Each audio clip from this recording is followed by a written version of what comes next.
ಬಾಳೆ ಅಂತ ಬಂದಾಗ ಒಂಥರ ಆಕಳಿಗೆ ನಾನು ಹೋಲಿಸ್ತೀನಿ ಬಾಳೆನ. ಯಾವ ರೀತಿ ಆಕಳಲ್ಲಿ ಪ್ರತಿಯೊಂದು ಕೂಡ ನಮಗೆ ಉಪಯೋಗ ಸಿಗುತ್ತಲ್ಲ, ಅದೇ ರೀತಿ ಬಾಳೆ ಎಲೆ ಊಟಕ್ಕೆ ಬಳಸ್ತೀವಿ, ಅಲಂಕಾರಕ್ಕೆ ಬಳಸ್ತೀವಿ. ಅದಾದ್ಮೇಲೆ ಬಾಳೆ ಕಮ್ಮನ ಅಲಂಕಾರಕ್ಕೆ ಬಳಸ್ತೀವಿ. ಬಾಳೆ ಕಾಂಡ ಅಂತ ಬಂದಾಗ ಅದರಲ್ಲಿ ಕಿಡ್ನಿ ಸ್ಟೋನಿಗೆ ಬೆಸ್ಟ್ ಆಗಿರ್ತಕ್ಕಂಥ ಔಷಧಿ ಇದೆ ಸರ್. ವಿಶೇಷವಾಗಿ ರೈತರಿಗೋಸ್ಕರ ನಾ ಹೇಳೋದೇನಂದ್ರೆ ಬಾಳೆ ಒಂದೇ ಇರಬೇಕು. ಓಕೆ, ಮರಿನ ಕಟ್ ಮಾಡ್ಬೇಕು ಅಥವಾ ಗೊನೆ ಬಂದಿರೋ ಬಾಳೆನ ಕಟ್ ಮಾಡ್ಬೇಕು. ಇನ್ನೊಂದ್ ಮರಿ ಬೆಳೀತು ಅಂದ್ರೆ ಕಾಯಿ ಸರಿಯಾಗಿ ಬರಲ್ಲ. ಈಗ ಕೆಮಿಕಲ್ ಸ್ಪ್ರೇ ಮಾಡ್ತಾ ಇರೋದ್ರಿಂದ ಬಾಳೆ ಎಲೆ ಊಟಕ್ಕೆ ಯೋಗ್ಯವಾಗಿ ಬರ್ತಾ ಇಲ್ಲ. ಕೆಮಿಕಲ್ ಕಿಂತ ಸಾವಯವ ತುಂಬಾ ಒಳ್ಳೇದಿದೆ. ಇಳುವರಿಯಲ್ಲಿ 10 ಪಟ್ಟು ಇಂಪ್ರೂವ್ಮೆಂಟ್ ನೋಡಬಹುದು ನಾವು. ಈಗ ನಮ್ಮಲ್ಲಿ ಒಂದು ಹ್ಯೂಮಿಕ್ ಅಂತ ಸಿಗುತ್ತೆ, ಅದಾದ್ಮೇಲೆ ಒಂದು ಎಂಜೈಮ್ ಅಂತ ಸಿಗುತ್ತೆ. ಇದು 4 ಟ್ರ್ಯಾಕ್ಟರ್ 3 ಟ್ರ್ಯಾಕ್ಟರ್ ಸಗಣಿ ಗೊಬ್ಬರಿಗೆ ಸಮ ಇದೆ. ಒಂದು ಕಿಟ್ ಅಲ್ಲಿ ಆರಾಮಾಗಿ ಇದನ್ನ ನೀವು 1200 ಗಿಡ ತನಕ ಕೊಡ್ಬೋದು. 1 ಎಕರೆಗೆ ಬಾಳೆಗೆ 6 ತಿಂಗಳಿಗೆ ನಿಮಗೆ ಖರ್ಚು ಒಂದು 5 ರಿಂದ 6 ಸಾವಿರ ರೂಪಾಯಿ ಬರ್ಬೋದು. ಪ್ರಿಯ ವೀಕ್ಷಕರೇ ನಮಸ್ಕಾರ. ಕಾರ್ಯಕ್ರಮವನ್ನ ನೋಡಿ ಸುಮ್ಮನಾಗಬೇಡಿ, ನಮ್ಮ ವಾಹಿನಿಯನ್ನ ಸಬ್ಸ್ಕ್ರೈಬ್ ಮಾಡ್ಕೊಳ್ಳಿ. ಹಾಯ್ ಹಲೋ ನಮಸ್ಕಾರ ವೀಕ್ಷಕರೇ, ನಾನು ಸಂದೀಪ್ ಶೆಟ್ಟಿ, ಹೆಗ್ಗದ್ದೆ. ಇದು ಹೆಗ್ಗದ್ದೆ ಸ್ಟುಡಿಯೋ. ವೀಕ್ಷಕರೇ, ಹೆಗ್ಗದ್ದೆ ಸ್ಟುಡಿಯೋದಲ್ಲಿ ಕೃಷಿ ಬಗ್ಗೆ ಕಾರ್ಯಕ್ರಮಗಳನ್ನು ಮಾಡ್ತಾ ಇದ್ದೀವಿ. ಸೊ ಈ ಕಾರ್ಯಕ್ರಮ ನಿಮ್ಗೆ ಇಷ್ಟ ಆದರೆ ಅನೇಕರಿಗೆ ತಲುಪಿಸಿ ಅಂತ ಹೇಳೋಕೆ ಇಷ್ಟಪಡ್ತೀನಿ. ನನ್ನ ಜೊತೆಗೆ ರಾಣೆಬೆನ್ನೂರಿಂದ ಮಣಿಕಂಠ ಅವರು ಇವತ್ತು ಒಂದು ತೋಟದಲ್ಲಿ ಜಾಯ್ನ್ ಆದರು. ಸೊ ಅವ್ರನ್ನ ಯಾಕೆ ಇಲ್ಲಿ ಕರ್ಕೊಬಂದೆ ಅಂತ ಹೇಳಿದ್ರೆ, ಇವತ್ತು ಬಾಳೆಯನ್ನು ತುಂಬ ಜನ ಬೆಳೀತಾ ಇದ್ದಾರೆ. ಬಾಳೆ ಅಂತ ಹೇಳಿದ್ರೆ ಒಂದಿಷ್ಟು ಸರ್ಟೈನ್ ಮಂತ್ಸಲ್ಲಿ ನಮ್ಗೆ ರಿಟರ್ನನ್ನು ಕೊಡುತ್ತೆ ಅಂತ. ಆದರೆ ಬಾಳೆ ಗೊನೆ ಚೆನ್ನಾಗಿ ಬರಬೇಕು ಅಂತ ಬಾಳೆಗೆ ಸಿಕ್ಕಾಪಟ್ಟೆ ಕೆಮಿಕಲ್ ಹಾಕ್ತಿದ್ದಾರೆ. ನಾವೆಲ್ಲ ಇವತ್ತು ಆ ಡಾಕ್ಟರ್ಗಳನ್ನು ಭೇಟಿಯಾದಾಗ ಆರೋಗ್ಯದ ಬಗ್ಗೆ ಮಾಹಿತಿ ಕೊಡಬೇಕಾದ್ರೆ ನಾವು ಸುಮಾರು ಕಡೆ ನಾನೇ ಹೇಳಿದ್ದೀನಿ, ಇದು ಉದ್ದುದ್ದ ಬಾಳೆಹಣ್ಣು ಬರುತ್ತಲ್ಲ, ಉದ್ದುದ್ದ ಬಾಳೆಕಾಯಿ ಇದು ಹಣ್ಣು ಬರುತ್ತಲ್ಲ, ಅದನ್ನು ತಿನ್ನಬೇಡಿ, ಅದರಲ್ಲಿ ತುಂಬ ಕೆಮಿಕಲ್ ಇದೆ. ಈ ಶುಗರ್ ಇರುವವರು ಅಥವಾ ಬೇರೆ ಬೇರೆ ಕಾಯಿಲೆಗಳಿರೋರಿಗೆ ಅದರಲ್ಲಿರುವಂಥ ಸ್ವೀಟೇ ಒಂಥರ ಸ್ಪೈಕ್ ಮಾಡುತ್ತೆ, ಶುಗರನ್ನು ಸ್ಪೈಕ್ ಮಾಡುತ್ತೆ, ಶೂಟ್ ಮಾಡುತ್ತೆ ಅನ್ನುವಂಥದ್ದೆಲ್ಲ ಇತ್ತು.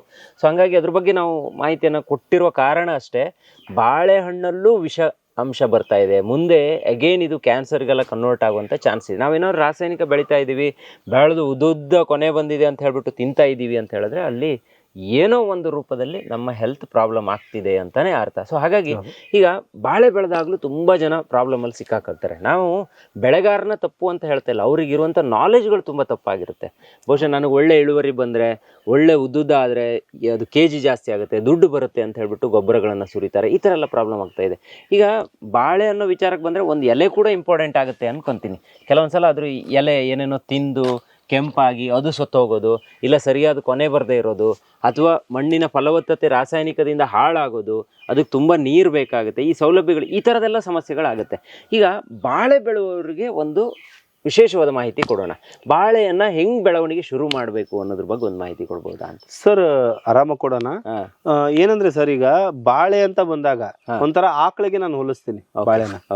ಯಾವ ರೀತಿ ಆಕಳಲ್ಲಿ ಪ್ರತಿಯೊಂದು ಕೂಡ ನಮಗೆ ಉಪಯೋಗ ಸಿಗುತ್ತಲ್ಲ, ಅದೇ ರೀತಿ ಬಾಳೆ ಎಲೆ ಊಟಕ್ಕೆ ಬಳಸ್ತೀವಿ, ಅಲಂಕಾರಕ್ಕೆ ಬಳಸ್ತೀವಿ.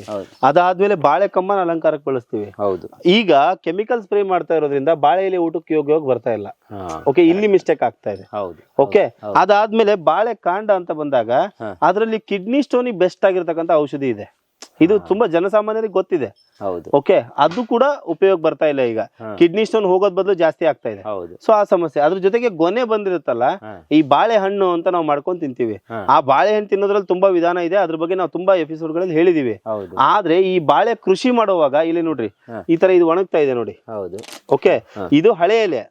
ಓಕೆ, ಒಣಗ್ತಾ ಇದೆ. ಬಟ್ ಈಗ ಮೇಲ್ಗಡೆ ಬರ್ತಾ ಇರ್ತಕ್ಕಂಥ ಫ್ರೆಶ್ ಎಲೆ ಇದೆ ನೋಡಿ, ಇದನ್ನ ನೀವು ದೂರ ಹಚ್ಚಿರೋದ್ರಿಂದ ಏನ್ ಸಮಸ್ಯೆ ಇಲ್ಲ. ಓಕೆ, ಆಮೇಲೆ ಇದು ಪರ್ಟಿಕ್ಯುಲರ್ ನೀವು ಬಾಳೆನೇ ಬೆಳಿತೀನಿ ಅಂತ ಏನಾದ್ರು ನೀವು ಬಾಳೆ ಮಾಡಿದ್ರೆ ಅವಾಗ ಇದ್ರಲ್ಲಿ ಮೇಜರ್ ಆಗಿ ಬರ್ತಕ್ಕಂಥದ್ದು ಬೆಂಕಿ ರೋಗ. ಓಕೆ, ಅದಾದ್ಮೇಲೆ ಎಲೆ ಚುಕ್ಕಿ ರೋಗ, ಅದಾದ್ಮೇಲೆ ಡಿಫಿಷಿಯನ್ಸಿಗಳು ಇದಾವೆ. ಕ್ಯಾಲ್ಸಿಯಂ ಡಿಫಿಷಿಯನ್ಸಿ, ಐರನ್ ಡಿಫಿಷಿಯನ್ಸಿ, ಈ ತರ ಜಿಂಕ್ ಡಿಫಿಷಿಯನ್ಸಿ, ಈ ತರ ಬಾಳೆಗೆ ಹಲವಾರು ಪ್ರಾಬ್ಲಮ್ಗಳು ಬರ್ತವೆ. ಅದು ಎಲ್ಲದಕ್ಕೂ ನಾವು ಸಾವಯವದಲ್ಲಿ ಔಷಧಿ ಹುಡುಕ್ಬೋದು, ಬಟ್ ರಾಸಾಯನಿಕದಲ್ಲಿ ಹುಡುಕಕ್ಕಾಗಲ್ಲ. ರಾಸಾಯನಿಕದಲ್ಲಿ ಹಾಕಿದ್ರೆ ಈಗ ಚೆನ್ನಾಗಿ ಬೆಳೆಯುತ್ತೆ, ಬಟ್ ನೋಡ್ರಿ ಮುಂದೆ ಫ್ಯೂಚರ್ ಅಲ್ಲಿ ಅದು ನಿಮಗೆ ನೆಕ್ಸ್ಟ್ ವರ್ಕ್ ಆಗಲ್ಲ. ಈಗ ಉದಾಹರಣೆಗೆ ಈ ಡ್ರಗ್ಸ್ ತರ. ಓಕೆ, ಈಗ ನೀವು 1 ಮಾತ್ರೆ ನುಂಗಕ್ಕೆ ನೀವು ರೆಡಿ ಆದ್ರಿ ಅಂದ್ರೆ ನಾಳೆ 2 ಮಾತ್ರೆ ನುಂಗಿದ್ರೆ ನಿಮಗೆ ಕೆಲಸ ಮಾಡುತ್ತೆ. ಇಲ್ಲ ಅಂದ್ರೆ 1 ಮಾತ್ರೆ ತಡ್ಕೊಳ್ಳೋ ಕೆಪಾಸಿಟಿ ಇರೋದ್ರಿಂದ ದೇಹಕ್ಕೆ 2 ತಗೊಂಡಾಗ ಅದು ಕೆಲಸ ಮಾಡ್ಲೇಬೇಕಾಗತ್ತೆ. ಆ ತರ ಡ್ರಗ್ ಯಾವ ರೀತಿ ಅಡಿಕ್ಟ್ ಆಗ್ತಾ ಇದೆನೋ ಅದೇ ರೀತಿ ಈ ಗಿಡಗಳಿಗೂ ಕೂಡ ನಾವು ರಾಸಾಯನಿಕ ಗೊಬ್ಬರನ ಅಡಿಕ್ಟ್ ಮಾಡ್ತಾ ಇದೀವಿ. ಈಗ ಇಲ್ಲೊಂದು ಬಾಳೆ ನಿಮ್ಗೆ ಕಾಣಿಸ್ತಿದ್ಯಲ್ಲ, ಇದು ಈಗ ತುಂಬಾ ದಪ್ಪಗಿರುತ್ತೆ ಇಲ್ಲಿ, ಆಯ್ತಾ? ಇದನ್ನ ನೋಡಕ್ ಹೋದ್ರೆ ನಾವು ಅಷ್ಟೊಂದು ಏನು ದಪ್ಪ ಅನ್ನಿಸ್ತಿಲ್ಲ, ಅಥವಾ ಇದು ದಪ್ಪ ಇದೆ ಅಂತ ಇಟ್ಕೊಂಡ್ರೆ ನಿಮ್ಗೆ ಇದನ್ನ ನೋಡಿದ್ರೆ ಇದು ದಪ್ಪ ಇಲ್ಲ ಇದೀಗ. ಅಂದ್ರೆ ಈಗ ನಮ್ಮ ರೈತರು ಏನ್ ಮಾಡ್ತಾರೆ ಅಂತ ಹೇಳಿದ್ರೆ, ಅದು ಬುಡದಲ್ಲಿ ದಪ್ಪಾಗಿ ಅಗಲವಾಗಿ ಸೂಪರ್ ಆಗಿ ಬಂದ್ರೆ ಅದು ಒಳ್ಳೆ ಬೆಳವಣಿಗೆ, ಅದು ಒಳ್ಳೆ ಬೆಳೆ ಅಂತ ಅನ್ಕೊಂತಾರೆ. ನಾನು ಹೇಳೋದು, ಸಪೋಸ್ ಈಗ ಹೆಂಗ್ ಬೆಳಿಬೇಕು ಅವ್ರಿಗೆ ಈಗ ರಾಸಾಯನಿಕ ಈಗ ಹಾಕ್ತಾ ಇದ್ದಾರೆ ಅಂತ ಹೇಳಿದ್ರೆ ಅದನ್ನ ಸ್ಟಾಪ್ ಮಾಡಿ ಬೇರೆದಕ್ಕೇನಕ್ಕಾದ್ರೂ ಅವರು ಮೂವ್ ಆಗೋದಕ್ಕೆ ಚಾನ್ಸ್. ಸರ್, ವಿಶೇಷವಾಗಿ ರೈತರಿಗೋಸ್ಕರ ನಾ ಹೇಳೋದೇನಂದ್ರೆ, ಬಾಳೆ ಒಂದೇ ಇರ್ಬೇಕು. ಓಕೆ, ಮರಿನ ಕಟ್ ಮಾಡ್ಬೇಕು ಅಥವಾ ಗೊನೆ ಬಂದಿರೋ ಬಾಳೆನ ಕಟ್ ಮಾಡ್ಬೇಕು. ಓಕೆ, ಒಂದು ಕಡೆ ಬಾಳೆ ಒಂದೇ ಇರ್ಬೇಕು. ಬಾಳೆಲಿ ಕೆಲಸ ಜಾಸ್ತಿ ಇರುತ್ತೆ, ಅಡಿಕೆ ತರ ಅಲ್ಲ ಅದು. ಓಕೆ, ಕುಡ್ಗೋಲ್ ಹಿಡ್ಕೊಂಡೇ ನಿಂತ್ಕೊಂಡಿರ್ಬೇಕು. ಯಾವ ರೀತಿ ಅದು ಇನ್ನೊಂದ್ ಮರಿ ಬೆಳೀತು ಅಂದ್ರೆ ಕಾಯಿ ಸರಿಯಾಗಿ ಬರಲ್ಲ. ಓಕೆ, ಅದಾದ್ಮೇಲೆ ಈಗ ಏಲಕ್ಕಿ ಬೆಳೆ ಅಂತ ಬೆಳಿತಾರೆ. ಅದಾದ್ಮೇಲೆ ತುಂಬಾ ಬಾಳೆಯಲ್ಲಿ ತುಂಬಾ ಇದಾವೆ. ಓಕೆ, ಆದ್ರೆ ಎಲ್ಲಾ ಬಾಳೆಗೂ ಕೆಮಿಕಲ್ ಯೂಸ್ ಮಾಡ್ತಾ ಇದಾರೆ.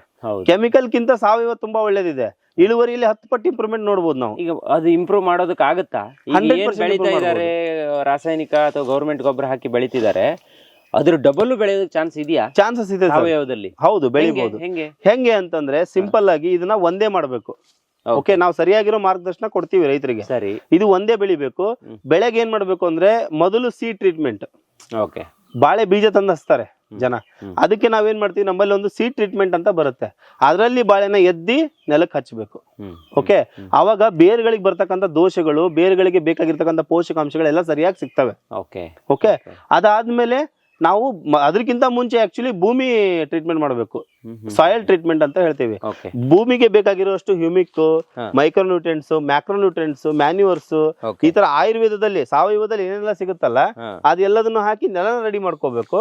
ನೆಲ ರೆಡಿ ಆದ್ಮೇಲೆ ಬೀಜ ಹಾಕ್ಬೇಕು. ಬೀಜ ಹಾಕಿದ್ಮೇಲೆ ಪ್ಲಾಂಟ್ ಟ್ರೀಟ್ಮೆಂಟ್ ಅಂತ ಬರುತ್ತೆ. ಓಕೆ, ಅಂದ್ರೆ ಗಿಡ ಈಗ ಬೇರೆ ಸರಿಯಾಗಿ ಕೆಳಗಡೆ ಹತ್ತು ಎಲೆಗಳು ಬರಕ್ ಸ್ಟಾರ್ಟ್ ಆದ್ವು ಅಂದ್ರೆ ಅದಕ್ಕೊಂದು ಸ್ಪ್ರೇ ಹೇಳ್ತೀವಿ ನಾವು. ಓಕೆ, ಒಂದು ಹ್ಯೂಮಿಕ್ ಮತ್ತೆ ಅಮಿನೋ ಆಸಿಡ್ಸ್ ಮತ್ತೆ ನಿಮಗೊಂದು ಎಂಜೈಮ್ ಅಂತ ಬರುತ್ತೆ ನಮ್ಮಲ್ಲಿ. ಇದನ್ನ ಕರೆಕ್ಟ್ ಮಿಕ್ಸ್ ಮಾಡ್ಕೊಂಡು ಅಗ್ರೋ-80 ನೀಮ್ ಆಯಿಲ್ ಜೊತೆ ಮಿಕ್ಸ್ ಮಾಡ್ಕೊಂಡು ಕರೆಕ್ಟ್ ಸ್ಪ್ರೇ ಮಾಡಿದ್ರಿ ಅಂದ್ರೆ ಕ್ಲೀನ್ ಆಗಿ ಅದು ಏನಾಗುತ್ತೆ ಅಂದ್ರೆ ಆರಾಮಾಗಿ ಬೆಳೆಯುತ್ತೆ, ಯಾವ ರೋಗನೂ ಅಟ್ಯಾಕ್ ಆಗಲ್ಲ. ಓಕೆ, ಅದಾದ್ಮೇಲೆ ಕಾಯಿ ಬಿಡೋ ಟೈಮ್ ಇರುತ್ತಲ್ಲ. ಓಕೆ, ಅವಾಗ ಏನಂತಂದ್ರೆ ಅದು ಗರ್ಭಾವಸ್ಥೆ ಅಂತ ಹೇಳ್ತೀವಿ ನಾವು. ಓಕೆ, ಆ ಗರ್ಭಾವಸ್ಥೆಯಲ್ಲಿ ಸರಿಯಾಗಿ ಅದಕ್ಕೆ ನಾವೇನ್ ಮಾಡ್ಬೇಕು ಅಂತಂದ್ರೆ ಊಟ ಕೊಡ್ಬೇಕು. ಓಕೆ, ಈಗ ನೀವು ಇದು ಊಟ ಮಾಡೋ ಟೈಮಲ್ಲಿ ಊಟ ಕೊಡ್ಬೇಕೆ ವಿನಃ ಊಟ ಮಾಡದೇ ಇರೋ ಟೈಮಲ್ಲಿ ಊಟ ಕೊಡಬಾರ್ದು ಸರ್. ಫಸ್ಟ್ ಬೆಳವಣಿಗೆಗೆ ಮಾತ್ರ ಬಿಡಬೇಕು. ಆ ಬೆಳವಣಿಗೆ ಬಿಡೋದಕ್ಕೆ ಬುಡಕ್ಕೆ ಏನೋ ಹಾಕೋದು ಬೇಡವಾ? ಬುಡಕ್ಕೆ ಅದೇ ನಾನು ಹೇಳ್ತಾ ಇರೋದು. ಈಗ ನಮ್ಮಲ್ಲಿ ಒಂದು ಹ್ಯೂಮಿಕ್ ಅಂತ ಸಿಗುತ್ತೆ, ಅದಾದ್ಮೇಲೆ ಒಂದು ಎಂಜೈಮ್ ಅಂತ ಸಿಗುತ್ತೆ. ಇದು 4 ಟ್ರ್ಯಾಕ್ಟರ್ 3 ಟ್ರ್ಯಾಕ್ಟರ್ ಸಗಣಿ ಗೊಬ್ಬರಕ್ಕೆ ಸಮ ಇದೆ. ಓಕೆ, ಜಸ್ಟ್ ಇದನ್ನ ಏನ್ ಮಾಡಿ ಒಂದ್ ಬಾಟಲ್ ಅದನ್ನ ಏನ್ ಮಾಡ್ಬೇಕು ನಾವು ಅಂತಂದ್ರೆ, 1 ಡ್ರಮ್ 200 ಲೀಟರ್ಸ್ ವಾಟರ್ ಡ್ರಮ್ ಇರುತ್ತಲ್ಲ ಅದ್ರಲ್ಲಿ ಮಿಕ್ಸ್ ಮಾಡ್ಕೊಂಡು ಒಂದ್ ಗಿಡಕ್ಕೆ ಅರ್ಧ ಚರಿಗೆ ಹಾಕ್ಬೇಕು. ಅಂದ್ರೆ ಅರ್ಧ ಲೀಟರ್ ಹಾಕ್ಬೇಕು. ಸರಿ, ಓಕೆ, 1 ಎಕರೆಯಲ್ಲಿ ನೀವು ಆರಾಮಾಗಿ ಇದನ್ನ ಏನ್ ಮಾಡ್ಬೋದು ಅಂದ್ರೆ, ಅಲ್ಲ, ಒಂದು ಕಿಟ್ಟಲ್ಲಿ ಆರಾಮಾಗಿ ಇದನ್ನ ನೀವು 1200 ಗಿಡ ತನಕ ಕೊಡ್ಬೋದು. ಓಕೆ, ಇದನ್ನ ನೀವು ಪದೇ ಪದೇ ಮಾಡುವಂತದಲ್ಲ. ಓಕೆ, ಸ್ಟೆಪ್ ಅಂಡ್ ಸ್ಟೆಪ್ ಕೊಟ್ಬಿಟ್ಟಿರ್ತೀವಿ ನಾವು ನಿಮಗೆ. ಅದನ್ನೆಲ್ಲ ಮಾಹಿತಿ ನಾವೇ ಕೊಟ್ಟಿರ್ತೀವಿ. ನಮ್ ಕಡೆಯಿಂದ ನೀವು ಕಾಲ್ ಮಾಡಿರ್ತೀರಲ್ಲ ಈ ನಂಬರ್ಗೆ, ಅವಾಗ ನೀವು ಮಾಹಿತಿ ಕೊಟ್ಟು ಜೊತೆಗೆ ಐಟಮ್ ನ ನಿಮಗೆ ಕೊರಿಯರ್ ಮುಖಾಂತರ ಕಳಿಸಿರ್ತೀವಿ. ಈಗ ಸಪೋಸ್ 1,000 ಬಾಳೆ, 2,000, 10,000 ಬಾಳೆ ಅಂಥವ್ರಿಗೂ ಕೂಡ ಅದೇ ಪ್ರೊಸೀಜರ್ ಅನ್ನು ಫಾಲೋ ಮಾಡಿ. ಪ್ರೊಸೀಜರ್ ಏನಂದ್ರೆ ಸರ್, ನೀವೀಗ ನಮ್ಮ ಹತ್ರ ಬರೋ ಸ್ಟೇಜ್ ಇಂಪಾರ್ಟೆಂಟ್. ಯಾವ ಟೈಮಲ್ಲಿ ನೀವು ನಮ್ಮ ಹತ್ರ ಬಂದಿದ್ದೀರಾ, ಆಲ್ರೆಡಿ ಗಿಡ ಇದ್ದಾಗ ಬಂದಿದ್ದೀರಾ ಅಥವಾ ಇಲ್ಲ ಈಗಿನೂ ಹಚ್ತಾ ಇದ್ರಿ ಆ ಟೈಮಲ್ಲಿ ಬಂದಿದ್ದೀರಾ, ಅದು ಇಂಪಾರ್ಟೆಂಟ್. ಆ ಟೈಮ್ನಿಂದ ಸ್ಟಾರ್ಟ್ ಮಾಡ್ತಾ ಹೋಗ್ತೀವಿ ನಾವು. ಈಗ ಆಲ್ರೆಡಿ ನೀವು ಮುಗಿದ್ಮೇಲೆ ಬಂದಿದ್ದೀರಿ ಅಂತಂದ್ರೆ, ಇಲ್ಲ ನಮಗೀಗ ಕಾಯಿ ಬಿಡೋಕೆ ಸ್ಟಾರ್ಟ್ ಆಗ್ತಾ ಇದೆ ಈ ಟೈಮಲ್ಲಿ ಬಂದಿದ್ದೀರಿ ಅಂತಂದ್ರೆ, ಅವಾಗ ಅದಕ್ಕೆ ಬೇಕಾಗಿರುವಂತ ಔಷಧಿಗಳನ್ನ, ಅದಕ್ಕೆ ಬೇಕಾಗಿರ್ತಕ್ಕಂಥ ಸಾವಯವ ವಸ್ತುಗಳನ್ನ ನಾವು ನಿಮಗೆ ಕೊಡ್ತೀವಿ. ಓಕೆ, ನೀವು ಅವಾಗ ಅದನ್ನ ಯೂಸ್ ಮಾಡಿದ್ರೆ ಅವಾಗ ಒಳ್ಳೆ ಇಳುವರಿನ ನೋಡ್ಬೋದು. ಬಟ್ ನೀವು ಸ್ಟಾರ್ಟಿಂಗ್ ಇಂದ ಮಾಡಿದ ಇಳುವರಿ ಅಲ್ಲಿ ಸಿಗಲ್ಲ. ಬಟ್ ಒಂದ್ ರೇಂಜ್ ನಿಮಗೆ ಒಳ್ಳೆ ಇಳುವರಿ ಅಂತ ಸಿಕ್ಕೇ ಸಿಗುತ್ತೆ. ಏನು ಮಾಡದೆ ಇದ್ದಕ್ಕಿಂತಾನು ಏನಾದ್ರೂ ಒಳ್ಳೇದನ್ನ ಮಾಡೋದು ತುಂಬಾ ಒಳ್ಳೇದು. ಇದು ಯಾವುದೇ ಕಾರಣಕ್ಕೂ ಇದು ಕೆಮಿಕಲ್ ಅಲ್ಲ. ಯಾವುದೇ ಕಾರಣಕ್ಕೂ ಕೆಮಿಕಲ್ ಅಲ್ಲ. ಯಾವ ಲ್ಯಾಬಲ್ಲಿ ಬೇಕಾದ್ರೂ ಟೆಸ್ಟ್ ಮಾಡ್ಕೊಂಡ್ ಬರ್ರಿ. ನಾವು ನಿಮಗೆ ಓಪನ್ ಆಗಿ ಎಲ್ಲ ಹೇಳ್ತಾ ಇದೀವಿ ಎಲ್ಲರಿಗೂ ಕೂಡ. ಅದಾದ್ಮೇಲೆ ಇದಕ್ಕೆ ಬೇಕಾಗಿರ್ತಕ್ಕಂಥ ಸೆಂಟ್ರಲ್ ಡಾಕ್ಯುಮೆಂಟ್ಸ್ ಗಳು ಇದಾವೆ.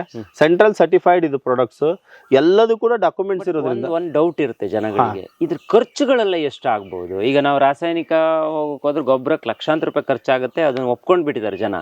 ಆದ್ರೆ ನಿಮ್ದು ಅದಕ್ಕಿಂತ ಡಬಲ್ ಆದ್ರೆ ಕಷ್ಟ ಸರ್. 1 ಎಕರೆಗೆ ಬಾಳೆಗೆ 1 ವರ್ಷಕ್ಕೆ 6 ತಿಂಗಳಿಗೆ, ಓಕೆ, 1 ವರ್ಷಕ್ಕಲ್ಲ 6 ತಿಂಗಳಿಗೆ ನಿಮಗೆ ಖರ್ಚು ಒಂದು 5,000 ರಿಂದ 6,000 ರೂಪಾಯಿ ಬರ್ಬೋದು.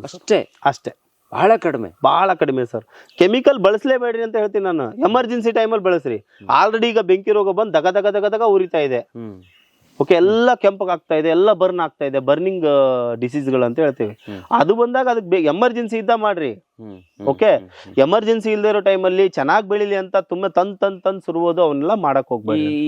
ಈಗ ಕೆಲವರು ಬಾಳೆ ಬೆಳೆದವರು ಈ ಬಾಳೆ ಎಲೆಗಳನ್ನ ಮಾಡಿಯೂ ದುಡ್ಡು ಮಾಡ್ತಾರೆ. ಈಗ ₹1 ಚಿಲ್ಲರೆ ಇದೆ ಒಂದು ಎಲೆಗೆ ಕಟ್ ಮಾಡಿದ್ದು. ಹೌದು. ಸೊ ಆ ತರ ಎಲೆಗಳು ಹಾಳಾಗಬಾರ್ದು ಅಂದ್ರೂ ಅದು ಸಹಾಯ ಮಾಡುತ್ತಾ? ಹೌದು ಸರ್, ಎಲೆಗಳ ಸೈಜ್ ದೊಡ್ಡದಾಗುತ್ತೆ, ಅದರಲ್ಲಿ ಪತ್ರ ಹರಿತ್ತು ಚೆನ್ನಾಗಾಗತ್ತೆ. ಓಕೆ, ಅದಾದ್ಮೇಲೆ ಆ ಎಲೆಗಳ ಸಂಖ್ಯೆ ಜಾಸ್ತಿ ಆಗುತ್ತೆ. ಸರಿ. ಓಕೆ, ಎಲೆಗಳ ಸಂಖ್ಯೆ ಜಾಸ್ತಿ ಆಗಲೇ ಗೊನೆ ದೊಡ್ಡದಾಗೋದು. ಈಗ ಒಂದು ಯಾವ ತರ ಇರುತ್ತೆ ಅಂದ್ರೆ ಓಪನ್ ಜಾಸ್ತಿ ಆಗೋದ್ರಿಂದ ಪೋಷಕಾಂಶಗಳು ಜಾಸ್ತಿ ಸಿಗ್ತವೆ, ಸೂರ್ಯನ ಬೆಳಕು ಚೆನ್ನಾಗಿ ಸಿಗುತ್ತೆ, ಅವಾಗ ಅದು ಚೆನ್ನಾಗಿ ಊಟ ಮಾಡುತ್ತೆ. ರಂಧ್ರಗಳು ಇರ್ತವೆ ಎಲೆಗಳಲ್ಲಿ. ಈಗ ನಿಮಗೆ ಕಣ್ಣಿಗೆ ಕಾಣದೇ ಇರೋ ರಂಧ್ರಗಳು ಇದರಲ್ಲಿ ಎಷ್ಟೋ 1000 ಕೋಟಿ ಗಂಟ್ಲೆ ಇದಾವೆ. ಓಕೆ, ನಾವು ಇದಕ್ಕೆ ಔಷಧಿ ಸ್ಪ್ರೇ ಮಾಡೋದ್ರಿಂದ ಅದು ಚೆನ್ನಾಗಿ ಹಿಡಿಯುತ್ತೆ. ಅದಕ್ಕೆ ಆಗ್ರೋ-ಐಟಿ ಬಳಸಬೇಕು ಅಂತ ಹೇಳೋದು. ಎಸ್, ನೋಡಿ ವೀಕ್ಷಕರೇ, ಇವ್ರು ಹೇಳಿರುವಂಥ ಎಲ್ಲ ಪ್ರಾಡಕ್ಟನ್ನು ನಾನು ಆಲ್ರೆಡಿ ಡಿಸ್ಪ್ಲೇ ಮಾಡಿದ್ದೀನಿ.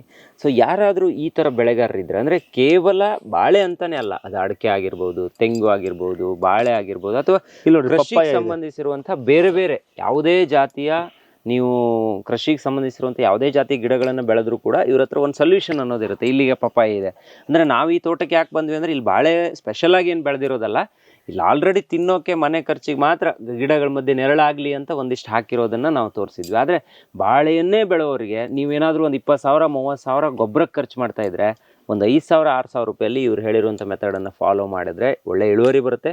ಎಲ್ಲಕ್ಕಿಂತ ಜಾಸ್ತಿ ಫ್ಯೂಚರ್ಗೆ ಭೂಮಿಯನ್ನು ಸದೃಢವಾಗಿ ಇಟ್ಟಂಗಾಗುತ್ತೆ. ಹೌದು ಸರ್, ನಾನು ಅನ್ಕೊಂತೀನಿ. ಈಗ ನೋಡ್ರಿ, ಕೆಲವೊಂದ್ ಕಡೆಗೆ ಭತ್ತ ಬೆಳೀತಾ ಇದಾರೆ, ಭತ್ತ ಬೆಳೆಯೋ ಜಾಗದಲ್ಲಿ ಅದರಲ್ಲಿ ಇರ್ತಕ್ಕಂಥ ಹಾವುಗಳು ಸಾಯ್ತಾ ಇದಾವೆ. ಹೌದು, ಅಷ್ಟು ವಿಷ ಹಾಕ್ತಾ ಇದಾರೆ. ಅದನ್ನ ತಿಂದು ಮನುಷ್ಯ ಆರೋಗ್ಯವಾಗಿದಾನ? ಇಲ್ಲ, ಕ್ಯಾನ್ಸರ್ ಬಂದು ಸಾಯ್ತಾ ಇದೆ. ಬೆಣ್ತಿಗೆ ಅನ್ನ ಊಟ ಮಾಡೋರಿಗೆ ಅಥವಾ ನಾವೆಲ್ಲ ವೈಟ್ ರೈಸ್ ಅಂತ ಏನ್ ಕರಿತೀವಿ ಅದನ್ನ ಊಟ ಮಾಡೋ ಎಷ್ಟೋ ಜನರಿಗೆ ಕ್ಯಾನ್ಸರ್ ಮಾರಕ ಆಗ್ತಾ ಇದೆ. ಹೌದು, ಅದು ಎಲ್ಲ ಏನಂದ್ರೆ ಕೆಮಿಕಲ್ ನಿಂದ ನಾವು ದೂರ ಇದ್ದಷ್ಟು ನಮಗೂ ಒಳ್ಳೇದು, ನಮ್ಮ ಫ್ಯೂಚರ್ ಮಕ್ಕಳಿಗೂ ಕೂಡ ಒಳ್ಳೇದು. ಹೆವಿ ಕೆಮಿಕಲ್ ಹಾಕಿನೇ ಅದನ್ನ ಬೆಳಿಬೇಕಾಗುತ್ತೆ. ಹೌದು, ಮತ್ತೆ ಆ ನೀರನ್ನ ಅಗೈನ್ ನಾವು ಮತ್ತೆ ಸಮುದ್ರಕ್ಕೂ ಡೈರೆಕ್ಟ್ ಆಗಿ ನೀವೀಗ ಭತ್ತದ ಗದ್ದೆ ಮಾಡಿದಿರಿ ಅಂದ್ರೆ ಅಲ್ಲಿ ಹೋಗಿ ಬೇರೆ ಏನಾದ್ರು ಪ್ಲಾಂಟೇಶನ್ ಮಾಡ್ತೀರಿ ಅಂದ್ರೆ ಹತ್ತಲ್ಲ ಸರ್, ಹತ್ತಲ್ಲ, ಕೆಲಸ ಆಗಲ್ಲ. ಯಾಕಂದ್ರೆ ಅಲ್ಲಿ ಅಷ್ಟು ಕೆಮಿಕಲ್ ಇರುತ್ತೆ. ಈಗ ನಾನು ನಿಮಗೆ ಹೇಳಿದ್ನಲ್ಲ ಆಗ್ಲೇ, ಭೌತಿಕ ಗುಣ, ರಾಸಾಯನಿಕ ಗುಣ, ಜೈವಿಕ ಗುಣ 3 ಕೂಡ ಚೆನ್ನಾಗಿರ್ಬೇಕು. ಅದನ್ನ ಟೆಸ್ಟ್ ಮಾಡೋದ್ರ ಬಗ್ಗೆ ಫ್ಯೂಚರ್ ಅಲ್ಲಿ ನಿಮಗೆ ತೋರಿಸ್ತಾ ಹೋಗ್ತೀನಿ. ನಮ್ಮ ಕೈಯಿಂದ ನಾವೇ ಭೂಮಿ ಪರೀಕ್ಷೆ ಮಾಡ್ಕೋಬಹುದು. ಯಾವುದೇ ಲ್ಯಾಬ್ ಟೆಕ್ನಿಕಲ್ ಆಗಿ ನೀವು ಹೋಗೋದೇ ಬೇಡ, ನಿಮ್ಮ ಕೈಯಿಂದ ನೀವೇ ಭೂಮಿನ ಟೆಸ್ಟ್ ಮಾಡ್ಕೋಬಹುದು. ಅದ್ರ ಬಗ್ಗೆ ನಾವು ಹೇಳ್ತಾ ಹೋಗ್ತೀವಿ ಮುಂದಿನ ಎಪಿಸೋಡ್ ಗಳಲ್ಲಿ. ಅಷ್ಟೆಲ್ಲ ಇದ್ರಲ್ಲಿ ಇದೆ ಸರ್. ನಾವು ಅದನ್ನ ಜಸ್ಟ್ ಅಬ್ಸರ್ವ್ ಮಾಡ್ಕೊಂಡು ಬೇಕಾಗಿರೋದನ್ನ ತಗೋಬೇಕಷ್ಟೇ. ಎಸ್, ಖಂಡಿತ. ನೋಡಿ ವೀಕ್ಷಕರೇ, ಇದು ಇವತ್ತಿನ ವಿಶೇಷ. ನಮ್ಮ ಇವತ್ತಿನ ವಿಡಿಯೋದಲ್ಲೂ ಕೂಡ ಒಳ್ಳೆಯ ಮಾಹಿತಿಯನ್ನು ನಮ್ಮ ವೀಕ್ಷಕರಿಗೆ ಕೊಟ್ರಿ. Thank you so much. Thank you. ನೋಡಿದ್ರಲ್ಲ ವೀಕ್ಷಕರೇ, ಇದು ಇವತ್ತಿನ ವಿಶೇಷ. ನಾನು ಇವರ ಕಾಂಟ್ಯಾಕ್ಟ್ ನಂಬರ್ನ ಡಿಸ್ಪ್ಲೇ ಮಾಡಿರ್ತೀನಿ. ಡಿಸ್ಕ್ರಿಪ್ಷನ್ ಬಾಕ್ಸಲ್ಲೂ ಕೂಡ ನಂಬರ್ಸ್ ಇರುತ್ತೆ, ಅಡ್ರೆಸ್ ಇರುತ್ತೆ. ಒಂದ್ಸಲ ನೀವು ಅವರ ಆಫೀಸ್ಗಾದರೂ ವಿಸಿಟ್ ಮಾಡ್ಬೋದು. ಇಲ್ಲ ಇನ್ನೂ ಹೆಚ್ಚಿನ ಮಾಹಿತಿ ಬೇಕು ಅಂದರೆ ಅವರಿಗೆ ನೇರವಾಗಿ ಕರೆ ಮಾಡಿ. ಸೊ ಯಾರೇ ಯಾವುದೇ ತೋಟವನ್ನು ಮಾಡ್ತಾಯಿದ್ರು ಒಂದ್ಸಲ ಈಗ ನಾವು ಹೇಳುವಂಥ ಸಾವಯವ ರೀತಿಯ ಕೆಲವೊಂದು ಕೃಷಿಗೆ ನಾವು ಒಪ್ಕೊಳ್ಳೋದು ಬಹಳ ಒಳ್ಳೆಯದು ಅಂತ ಹೇಳ್ತಾ ಇವತ್ತಿನ ಕಾರ್ಯಕ್ರಮ ಮುಗಿಸ್ತಾ ಇದ್ದೀನಿ. Stay tune, Heggadde studio.